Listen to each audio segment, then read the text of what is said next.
The Giver is a dystopian science fiction film starring Brenton Thwaites, Meryl Streep, Jeff Bridges, and directed by Philip Noyce. The film is set in the year 2048, after most of humanity was wiped out due to a massive war. Those that survived decided to band together and form new communities and get rid of feelings, color, competition, and basically anything that would differentiate people. The aim basically is to have everyone feel and think the same in order to ensure peace. In this new community, people are assigned jobs when they reach a certain age, and the film tells the story of Jonas, who is assigned to the position of the receiver of memory. In other words, he is to hold the memories of the past, before the war, and advise the council on what to do. It's during this process that Jonas realizes that all is not what it seems, and he decides to face the elders and do what he can to bring emotions and color back into the world. The Giver is a rather interesting movie.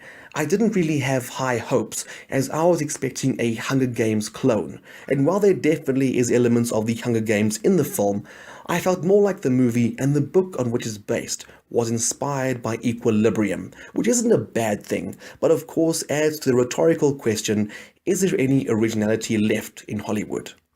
What I think is great is the fact that the movie didn't really have a very high budget, and yet the filmmakers were able to make a movie with stunning visuals, stylish looking sets, and decent effects. And there's some great actors in here as well, with the likes of Meryl Streep and Jeff Bridges, and even Brenton Thwaites, who plays Jonas, ensures that the acting remains top notch. Now, I loved the social commentary of the film, which seemed to be reaching out to certain denominations who frown upon thinking for yourself and the whole aspect of humanity as mindless drones without attempting anything new or extraordinary. My biggest complaint about this film is a concept called the boundary of memory. I can't go into too much detail as I'll give most of the ending away, but it does not belong in a movie like this.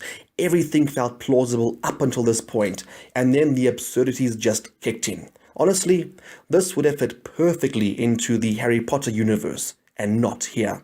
But apart from that, The Giver is a decent young adult movie. Its main audience is teenagers, but anyone into science fiction will enjoy this. So, with that in mind, The Giver gets a giving 6 out of 10.